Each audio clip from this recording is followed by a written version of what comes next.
சற்று முன் திமுகவில் இணைந்த தனபால் உச்சகட்ட அதிர்ச்சியில் எடப்பாடி. என்ன நடந்தது? அதாவது தற்போது அதிமுக கழுதை தேய்ந்து கட்டெரும்பான கதைதான் அதிமுகவின் நிலைமை. அதிமுகவிற்கு தற்போது மவுஸ் குறைந்து விட்டது என்றுதான் சொல்ல வேண்டும். திமுகவின் ஆதிக்கத்தால் தற்போது அதிமுக இடந்த இடமே தெரியாமல் போய்விட்டது. அது பின்பு தாவேகா வந்த பிறகு அதிமுக சுக்குநூறாக உடைந்தது என்றுதான் சொல்ல வேண்டும். அதிமுகவிலிருந்து பலரும் திமுகவில் இணைந்த வண்ணம் உள்ளனர். தற்போது வருகின்ற சட்டமன்ற தேர்தலை எதிர்கொள்ள பலரும் பல அரசியல் கட்சி தலைவர்களும் தங்களது பரப்புரையில் பிரச்சாரத்திலும் ஈடுபட்டு வருகின்றனர். அதிமுக ஒரு புறம், தாவேகா ஒரு புறம், மற்றொரு புறம் திமுக என்று பல போட்டிகள் நிலவி வருகின்றன. இந்த நிலையில் அதிமுகவிலிருந்து இந்த முறை அதிமுக தனது வேட்பாளர்கள் பட்டியலை அறிவித்தது. இதில் சில முக்கியமான நபர்களுக்கு சீட் கொடுக்கவில்லை என்று அதிமுகவிலிருந்து பலரும் தங்களது வருத்தங்களை தெரிவித்து வந்தனர். ஏற்கனவே அதிமுகவிலிருந்து திமுகவில் இணைந்துவிட்டனர். ஏனென்றால் தற்போது அதிமுக பாஜகவை நம்பிக்கொண்டிருக்கிறது. மேலும் மேலும் அதிமுகவின் பலம் குறைந்து கொண்டேதான் வருகிறது. இனி எந்த காலத்திலும் அதிமுக ஆட்சி அமைக்க முடியாது என்ற சூழல் ஏற்பட்டுவிட்டது என்றுதான் சொல்ல வேண்டும். இப்படிப்பட்ட நிலையில் ஏற்கனவே ஜெயக்குமார், செல்லூர் ராஜு உள்ளிட்டோர் அதிருப்தியில் இருந்து வந்தனர். எதற்காக அப்படின்னு பார்த்தீங்கன்னா, அதிமுகவில் தங்களுக்கு முக்கியத்துவம் கொடுக்கவில்லை என்றும் புதிய முகங்களுக்குத்தான் அதிமுகவில் முக்கியத்துவம் அளிக்கிறார்கள் என்று பல கட்சி தலைவர்களும் அதிமுகவின் முக்கிய தலைகள் அதிருப்தியில் இருந்து வந்தனர். அதில் ஒருவர்தான் தனபால். தற்போது தனபாலுக்கு சீட் கொடுக்கவில்லை என்று அவர் மிகுந்த வருத்தத்தில் இருப்பதாக தகவல்கள் வெளிவந்துள்ளது.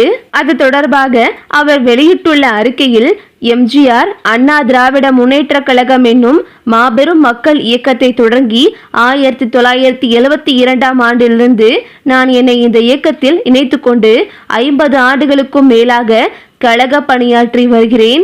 எம்ஜிஆரின் ஆட்சி காலத்தில் 1977, 80, 84 மேலும் 88 என தொடர்ந்து 3 முறை தமிழ்நாடு சட்டமன்ற பேரவைக்கு தேர்ந்தெடுக்கப்பட்டு சட்டமன்ற உறுப்பினராக திறம்பட பணியாற்றி இருக்கிறேன். எம்ஜிஆரின் மறைவிற்கு பிறகு ஜெயலலிதாவை தலைவராக ஏற்றுக்கொண்டு செயல்பட்டவன். 2021 to 2026, 2011 2016, 16 21 மற்றும் 21 26 வரை சட்டமன்ற பேரவைக்கு தேர்ந்தெடுக்கப்பட்டேன். 2021 முதல் 2026 காலகட்டத்தில் ஆதி திராவிடர் நலன், உணவு கூட்டுறவு போன்ற இலாக்காக்களுக்கு ஜெயலலிதா என்னை அமைச்சராக நியமித்தார். 2011 ஆண்டு என்னை பேரவை துணைத் தலைவராக்கிய ஜெயலலிதா 2012 ஆண்டு பேரவைத் தலைவர் பொறுப்பினை எனக்கு வழங்கினார்.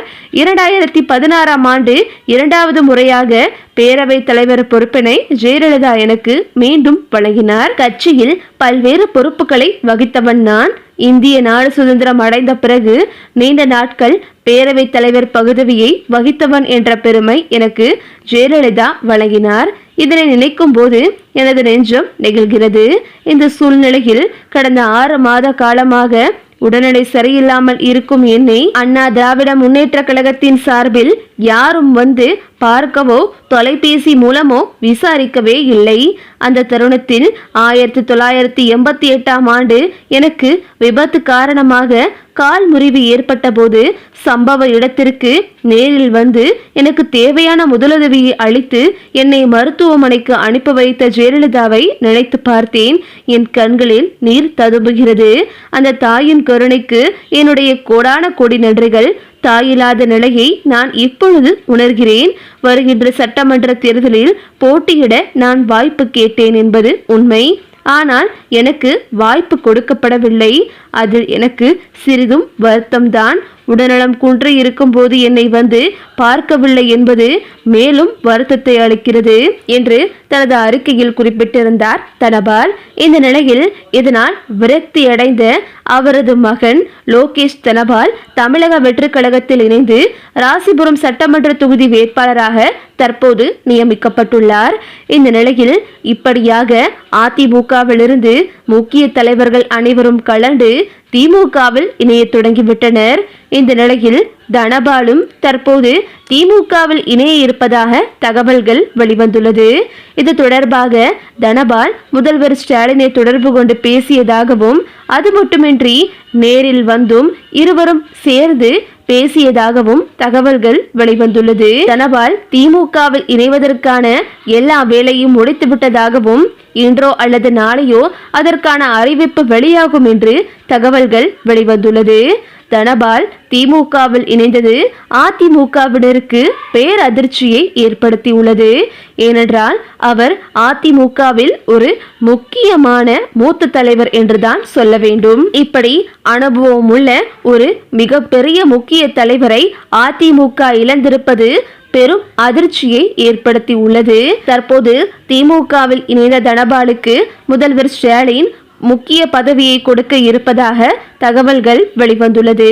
இந்த நிலையில் தனபாலும் தன்னுடைய ஆதரவாளர்களிடம் அம்மா இருந்தவரை மட்டுமே இந்த கட்சிக்கு மதிப்பு, அதுவரைதான் நாம் இந்த கட்சியில் இருக்க வேண்டும், அதன் பிறகு இந்த கட்சியில் இருந்து கொண்டு வேலை செய்வது எனக்கெனமோ சரியாக தெரியவில்லை. நாம் திமுகவில் இணைந்து தன்னுடைய அரசியல் அனுபவத்தை பகிர்ந்து திமுக தான் அடுத்து வரும் ஆட்சி, இதனால் தன்னை திமுகவில் இணைத்து கொண்டு பணியாற்ற விரும்புகிறேன் என்று தனபால் தன்னுடைய ஆதரவாளரிடம் கூறி வருவதாகவும் கிட்டத்தட்ட 1000க்கும் மேற்பட்ட தன்னுடைய தொண்டர்களுடன் அவர் திமுகவில் இணைய இருப்பதாக தகவல்கள் வெளிவந்துள்ளது. ஏற்கனவே வரும் சட்டமன்ற தேர்தலில் என்ன செய்வது என்று தெரியாமல் வெளிப்பிதுங்கி நிற்கும் எடப்பாடி பழனிசாமிக்கு இப்படி ஒரு சூழல் மிகப்பெரிய பின்னடைவை ஏற்படுத்தும் என்று அரசியல் நிபுணர்கள் கூறி வருகின்றனர். இவர் திமுகவில் இணைந்த பிறகு இன்னும் முக்கிய தலைவர்கள் எடப்பாடிக்கு நெருங்கிய அதிமுகவின் முன்னாள் அமைச்சர்கள் என்று பலரும் திமுகவிற்கு தாவ போகிறார்கள் என்று அரசியல் வல்லுநர்கள் கூறி வருகின்றனர். ஏனென்றால் திமுகவில் இணைவது ஒரு தொடர்வண்டி போலத்தான் இருக்கிறது. இப்படி அதிமுகவிலிருந்து முக்கிய தலை விலகுவது எடப்பாடிக்கு பெரும் பின்னடைவை ஏற்படுத்தும் என்று பலரும் கூறி வருகின்றனர். ஏற்கனவே நடத்தப்பட்ட கருத்து கணிப்புகளில் அதிமுகவிற்கு பெரியளவு மவுஸ் இல்லை என்றுதான் சொல்லப்படுகிறது. இந்த நிலையில் அதிமுகவிலிருந்து இப்படி வரிசை கட்டிக்கொண்டு திமுகவிற்கு போவது மேலும் அதிர்ச்சியை ஏற்படுத்தி உள்ளது. ஓகே விவோஸ், இதை பத்தி நீங்க என்ன நினைக்கிறீங்க அப்படின்னு சொல்லிட்டு உங்களுடைய கருத்துக்களை கமெண்ட்ல தெரிவிங்க. இந்த வீடியோ உங்களுக்கு பிடிச்சிருந்தா லைக் பண்ணுங்க, ஷேர் பண்ணுங்க, மறக்காம நம்ம சேனலை சப்ஸ்கிரைப் பண்ணிக்கங்க. தேங்க்ஸ் ஃபார் வாட்சிங்.